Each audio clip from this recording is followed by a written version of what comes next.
The following is a compLexity production. 1, 2, 3, compLexity! This is the press conference, streaming live from the Dallas Cowboys World Headquarters at the Star in Frisco. Oh, you cannot be serious, man! You've got questions, we've got answers. And now, your hosts, compLexity.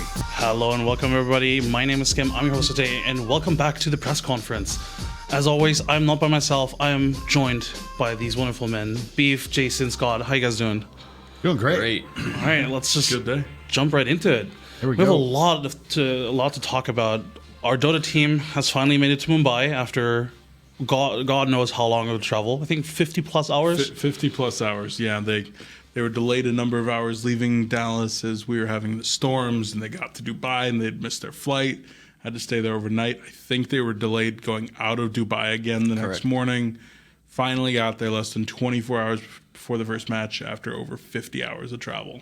How long is a flight from Dallas to Dubai? I want to say that it's like 11 hours, 12 hours. I actually Maybe thought it'd more? be longer. 13, 14. Yeah. You know what, though? They were flying Emirates, so, I mean, Yeah, it's pretty decent. Pretty nice. Like you mentioned, though, they didn't have a lot of time before the match. They played TNC last night, or last night our time anyway, and unfortunately went 1-2. Yeah, I know that you and I were up until 5 a.m. This morning, basically watching that, and we communicate a lot back and forth. And I was talking with Soren, and he was like, game one is just a warm-up match. We haven't played in 72 hours. People are sick and jet lagged and all this kind of stuff. Game two, I mean, we looked so much more solid, like just really, really good plays. In game three, I mean, I don't know exactly what happened there. There were times where we were playing, we were executing the strategy brilliantly. But certainly we may have lacked some damage against those really tanky heroes going into the late game. Almost felt like we ran out of steam, like actually just mentally as well. Yeah. I mean, like we mentioned, they've been traveling a lot. They haven't played any Dota before the match, which is really important. Yep. Because usually players like to warm up with like a couple of pubs, like the day before, or like even like just a couple of hours before. So, bit rough, but luckily this tournament format is somewhat forgiving. Every team's going to make it to the main stage, and we will play Navi tomorrow. Tonight? Tonight. Tonight? Yeah, it's tonight. How you feeling about Navi? Yeah, well, I'm feeling 2 a.m. is what I'm feeling. Better get a nap, Beef. But I mean, Navi, they looked pretty decent against Team Team yesterday. Team Team just kind of rolled through the entire group, which is insane. Congrats to Team Team. But I mean, we've been doing really well against Team Team here locally, so hopefully our style is going to match up against Navi as well as theirs did. Yeah, I guess so. Stay tuned for that. We do have the new Call Update channel, Twitter channel. So for all the new for all the updates regarding the matches, I was loving that last night. Like there were so many clips going out, and that's all this guy right here. A lot of well fun. done, Skim. There's a bunch of clips, and it's just like it was like it felt like you were watching the game. Coverage. Yeah, it felt like you were watching the game with other people too. Yeah, so if you haven't checked out that new update on Twitter, Cole Update. And make sure to follow Dota and watch tonight so that Skim and I aren't by ourselves at 5 o'clock in the morning That again. by the time they watch this, it'll be over, right? Well, I'm going to send them telepathic vibes. I know the fan elites are going to get them. All right. Could send a different vibes too, because Dota's not the only team playing tonight. CS in just about. Actually, it's still like it's still like 6 hours out. Weird schedule, but yeah, we have EPL tonight, Jason. Yeah, we got Counter-Strike out in LA. They arrived recently and have Ghost, Liquid, Lazarus, and that's. Am I missing one? I feel like I'm missing one. No, we're just a 14 All right, group. 4-team group. Play against Ghost today. Ghost's been really strong lately. Should be a pretty tough matchup. Liquid speaks for itself. Number 2 in the world, I believe, right now. Lazarus, it's got people from Swole Patrol and Danny Fraud Montner coaching. So, we've got Jordan Nothing Gilbert standing in as we're having visa problems with Rick, who's camped out in Canada right now. So I really don't know what to expect. Each one of these teams could be very hard to beat. So I think they're just going to go in, have some fun, play some Counter-Strike, and see how we come out. But if I said I was super optimistic, I'd be lying. Like, I hope the guys can play well. I've heard the scrims with Sick have been going well. He's been playing really well. So we'll just have to see. If they don't do well and don't grab the wins that we're hoping for, I'm not going to be like angry or anything. It's, once again, we can't go one episode without talking about visas on this show. One day we will. Yeah, hopefully we can get Rick in and just play with the roster as it's designed to see what it can really do. But until then, we appreciate Jordan standing in, and we'll see how it goes. Do you mind if I soapbox about visas for 1 minute? 1 minute. 1 minute, yeah. So, I think that a lot of people in the industry saw the article that was put out by Jeannie over at ESG Law a little while ago, and it was definitely interesting. There has been a huge number of issues of people being able to get their P1 visas or O1s or whatever it might be, and so I think there's just a huge challenge, especially in games like Counter-Strike and Dota, where there's not a circuit. Things like OWL and LCS, where there's a set matches a year in advance. You know exactly what that league's going to look like. They're even still having some challenges. But when there's references that Jeannie made, she was out at the sports lawyers conference in Orlando and talking about NHL players and Olympians and PGA golfers that are being rejected. It's not just, gratification from renegades that's having issues here. It's an issue that's affecting the entire sports ecosystem. So it's something that we're certainly trying to work with. We have some great legal representatives and great friends in the industry that we're trying to work through this, but it's a challenge that everybody's facing right now, and it's going to continue to be challenging for a little while. Yep, it's tough political climate, and we'll just have to keep doing our best to get our guys in the country. But like you mentioned, unfortunately, until then, we will have to play with nothing as a stand-in. But, I'm still looking forward to the matches tonight. Yeah. Finally see Sick in action with the rest of the team. So Yep. I'm just hoping they're rested because they had media at 9 a.m. Right. and then a match at 9 p.m. Yeah, that's like pretty 12-hour long. day right in the That's pretty middle. long. Okay. Hopefully I can go back and get a nap Yeah. or something. Well, another team that has been on our radar recently that we've been really excited about, our Rocket League team. They absolutely crushed it Let's last get week. those dubs. Scott, how did our Rocket League do that? Just straight out dominated in their two matches, not dropping a map, going 6-0. And, we are in the lower division of Rocket League, but just from the comments coming from the top saying, watch out for complexity, they are serious. And, just in scrims that we've been putting up good results. And then the best thing coming forward is, we're in the closed qualifiers for DreamHack Dallas. So to hopefully get the boys to qualify and come down here in Dallas and compete, which could be, DreamHack Dallas could be a great event for us with multiple games. Leipzig was known to be like the most stacked Rocket League tournament of all time because it's an open and a closed event. Exactly. So you can closed qualify, you can show up at open like an old school MLG event. And so you had basically every top Rocket League team in the world showed up. I think it's going to be the same for Dallas. And we're just playing really well. And looking forward to our next match coming up this week. It's in Velos, I think that's how you pronounce it. that's it. I mean, Or something. they're 2-0 as well. They've only dropped they the looked map. good. They look good, so this could be definitely a good match for us, especially if we can come out on top. Yeah, it's going to be interesting. But I think it was Turbo, 2-time world champion, saying like complexity is demolishing everyone in scrims. Like RLRS teams rip. So hopefully we're going to be able to do well for the rest of the season and get back into that promotion spot. Would love sure. to be back in RLCS. And Flakes goes 2-0 on his birthday. First officials under What a- us. what a Yeah, kid. we'll take Yeah. it. Best day for him. Yeah, we'll take it. Just to quickly add to that, did you guys see the new, what they call them, skins in Rocket League as well? Esports shop. The Yeah. Esports shop that they now Yeah, opened. very cool. It's looking very awesome. It's It great looks to super see cool. Psyonix get some momentum in that direction. A lot of people have been working hard on that for years now. So Yep. it's a great step. Something like 30% of the net revenue going toward the teams, which will in turn filter toward the players. Prize money going up as well as a function of it. I mean, I think it's a great initiative that I hope that every publisher is doing something similar. For sure. Can't wait to hopefully see our logo on one of those cars one day. I'll buy it. Maybe We two. know. We know. We have a lot more action coming up this weekend. We've had a lot of action last weekend, Fortnite. We have 4 players compete. We had 4 players competing in the solo qualifiers last weekend, and all 4 of them will also be competing this weekend in the duos. Yep. How's Fortnite doing?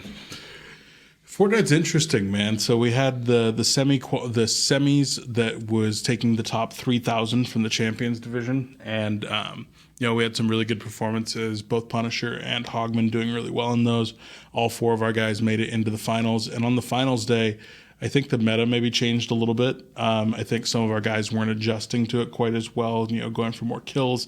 Or, some of them even told me they're like, I just kind of tilted a little bit after a couple bad games. A lot of pressure, a lot of money on the line. Yeah. And when you have 3 hours to play, I think it was 3 hours to play 10 games. Yeah. Like, you're kind of thinking, I don't have 5 minutes to sit here and breathe and reset. I got to get back in there. Otherwise, I'm going to miss a game, which is an opportunity for 20 points. So that was going on. But Hogman, he was actually the one that was doing pretty well. We saw him on the main stream a couple times. He clutched up real hard, got a couple of victory royales, and he was just outside of the points total. Top 6 from NA East went. I believe he finished 10th. So I think he was only 1 or 2 points behind, but he's feeling really confident in the meta right now, especially with the baller meta. Says it's something that he's feeling good about. We'll see this weekend as duos are starting. Is there any update on his duo partner? I believe that he's been playing with Team Secret's Fuzzy. Mac has been playing with Schmecht, a free agent. And then, of course, Punisher and Landjock are the duo. They've actually started playing out of our offices, saying even though they're in our apartments already, they're like, nope, we want to get out of the apartments and just go play in the office. They could do it anyway. They could just set up an apartment. But, I love the mentality of like, let's get out of our living space and go to work. That's Esports 3.0. Yep. Really cool stuff. And stay tuned for Fortnite. A lot more qualifiers coming up. There's 8 weeks or something? 9 more weeks. 9 more weeks. Yeah. It's going to be insane, but it's going to be a lot of fun, hopefully, as well. Speaking of a lot of fun, Q&A section, my favorite part of the show. Absolutely. Let's go. Appreciate the questions. As always, be sure to hit us up on Twitter, Discord, Reddit, wherever. Leave us a comment underneath the video. Provide us some feedback, whatever you like. If we have questions, remember to use hashtag coLPC, and we might just answer some of these questions in here. First one from Finn, actually on Discord. Is Jordan really that short? Does he really look that short in videos? I don't think so. But Nothing. He's not tall. He's not tall, but he's not short. He's not short either. Not super short. Yeah, he's probably 6'2", something like that. He's taller than He's Daniel, not 6'2". That's a joke. That's not difficult. No, he's a guy. Yeah, normal height, I'd say. I think so too. Next question from Mitch Good. Jason, any thoughts on Red Reserve and the way they handle treating players during the time they declared bankruptcy? I've only seen random Reddit threads about the Red Reserve situation. I was kind of reading over COD Competitive the other day. I don't feel I have enough information to really comment on their specific situation. I guess in the bigger picture, I'll just comment, been in this business 16 years now, and it's over and over again, you see these organizations, they put on their Twitter, they're a premier organization, and players see this contract put in front of them.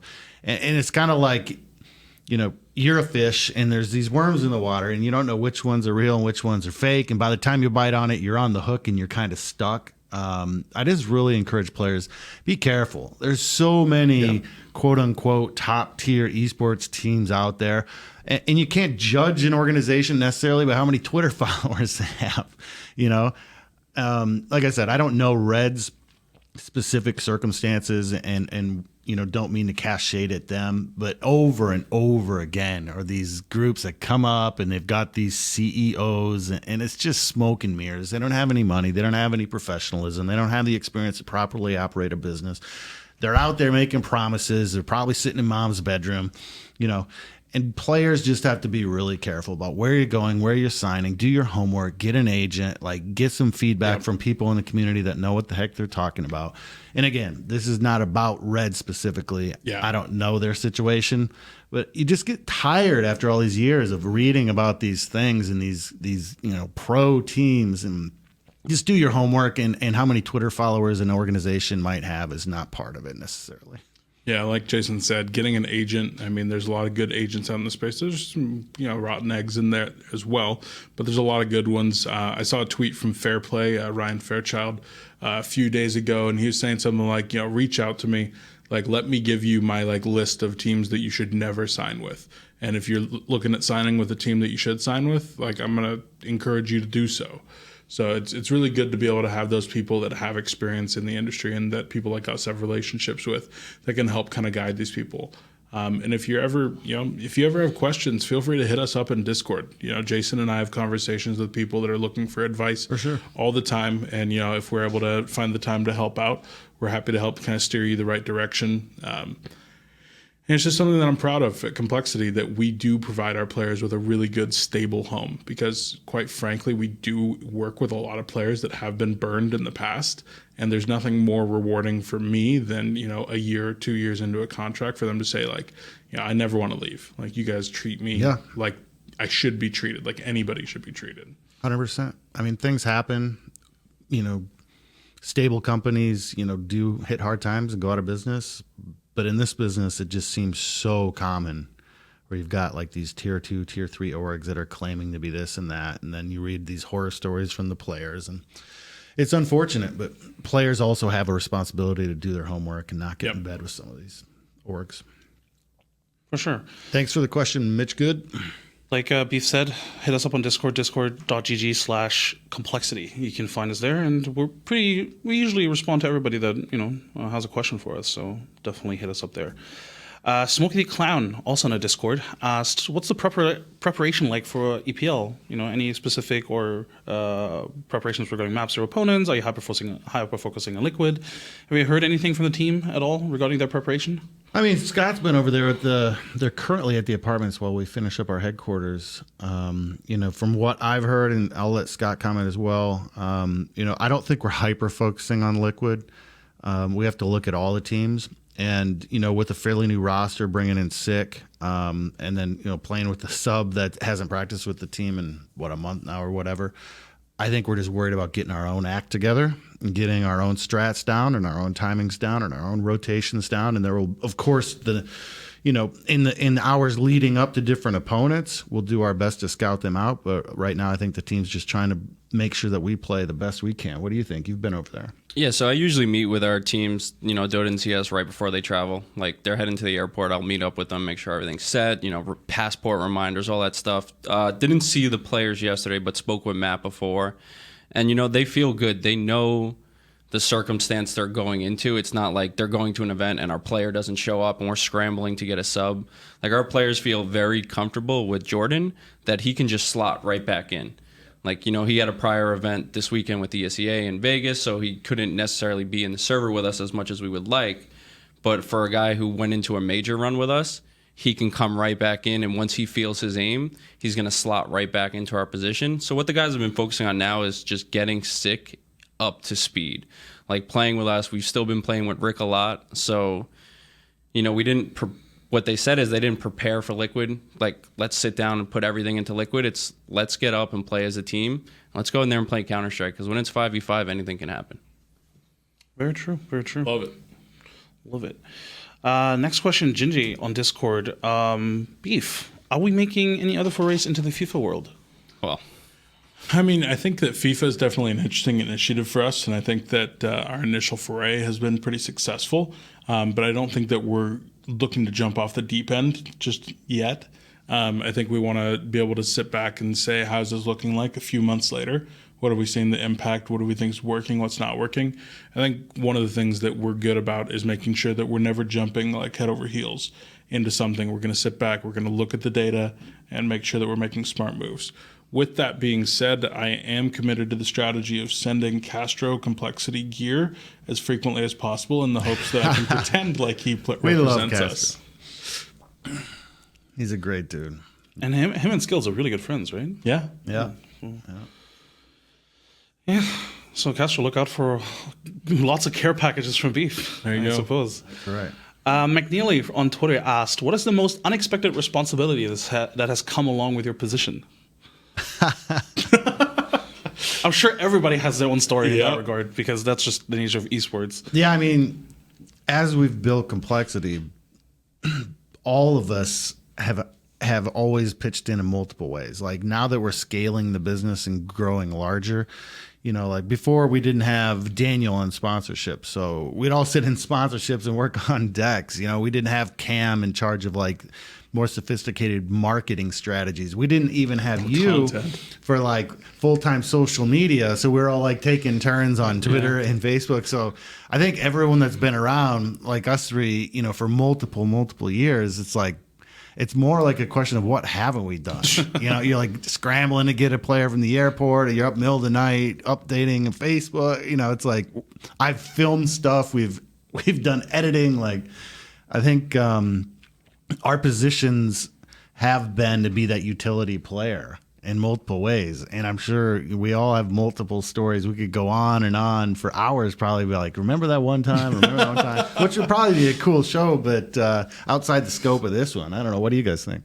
Totally agree. Especially, like you said, for us three, Andrew, who's been here the longest. I mean, quick off the top of my head is, Snowstorm going to a COD event, the only one we lose in the year. Beef's got to get Karma a limo at 3 o'clock in the morning to get him to. It was like the first time I was ever doing anything as management. They're just like, do whatever you can. Here's the credit card number. You get Karma to Orlando. You get him there.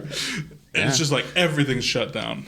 I mean, I think it's what keeps it fun too. And it's like, it's as much as it's weird to say, if I get that call at 1, 2 o'clock in the morning where like the team missed the connection in Dubai, and like the other night I woke up and was like, they missed their connection. First thing, right away, grab my phone. Soren, are you guys sorted? They get you a hotel. Obviously Emirates took care of everything because it was their issue.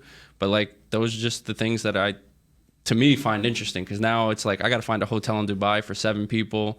Never been to Dubai, don't know anything about it. But that's the fun stuff. Sometimes it's the normal stuff you have to do every day.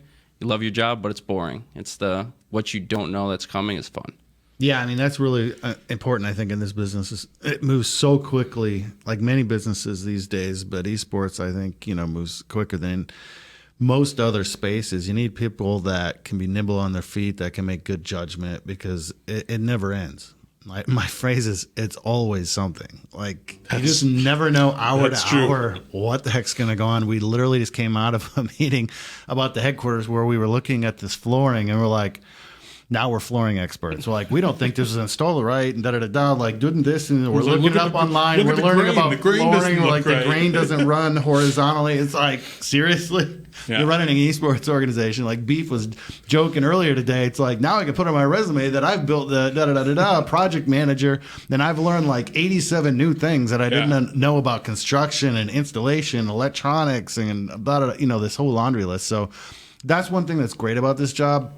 If you're the kind of person that likes to just get in one groove and just grind that groove for a long time, just do one specific thing, esports probably isn't for you, because it's always new changing every day. Yeah, I think for me, the unexpected thing was how many times I've had to sit in hospitals holding players' hands for like various things, just like making sure that there's somebody with them, or oh my God. All right. Chessie, forgive me. I'm going to tell this story real quick. We were in Epicenter one time, and Chessie, he had a rough night. He wasn't feeling super well, but he had a plane at like 9 a.m. And like, we come back at like 6 a.m. or something, and we were supposed to watch Game of Thrones before Chessie had to leave for his flight. And I'm like calling Chessie. I'm like, where are you? I like walk over to his apartment, and he's just like laying in bed, and his place is just a mess. He had like thrown up all over these white sheets and stuff. And I'm just like trying to get Chessie in the shower and like clean everything up. Get Chessie on a plane. Russia? Yeah, that was in Russia. Yeah. That was the nicest hotel I've ever stayed in, and Chessie just demolished it. Pound esports. That's esports. Yeah, I think Russia. Pretty much everybody. Good Honestly, question, McNearly. I just want to add something to that. I like how you've become a legal expert now. Oh, yeah. Good Beef Lord. has an unofficial law degree. Yeah. Whenever anybody has a legal question in the office, they actually turn to you. It's rough. Especially with visas. It's rough. At some point, I should just like study up and take the bar. All right. The last question to close things out, a bit of a long one, but bear with me. From Rockman on Discord. As a local Dallas Cowboys and compLexity Gaming fan, there are many more ways that the Cowboys can earn my dollar. I can buy a ticket to the game, buy snacks, buy jerseys and hats, or even just by watching them on local television. That increases the value of advertising during their games. When compLexity Gaming plays at a professional event, it's usually international and much more difficult to attend. Watching them on Twitch doesn't do much for the organization. The only way you can realistically earn my dollar is if I buy all your merch. In conclusion, what is compLexity Gaming's plan for the future, or is this more of an industry issue rather than a compLexity Gaming specific issue? Yeah, I mean, it's a really good question, and it's deserving of a much longer answer than we have time for today. I think, esports as a collective is a digital sport for a new digital era, and we're not going to fill stadiums as regularly as the NBA, and we're probably not going to put 100,000 people in a stadium very often like the NFL does, during football season. So you're absolutely right. There need to be different ways to monetize the business that we're in. That's going to come greatly, I think, by in-game IP sales, by working together with developers like we mentioned earlier with Psyonix and Rocket League. Now the fans can go out and they can buy the skins of the teams, and the teams earn revenue. If you know much about in-game purchases across the industry, the numbers are staggering. So if esports teams can even get a fraction of that, that revenue is going to be significant. Of course, you're going to have traditional merchandise and things like that. But by no means does anyone who's honest feel that we've completely cracked this nut. And we're still a very young space. And much like Silicon Valley, first you get the eyeballs sometimes, and then you figure out how to monetize them, right?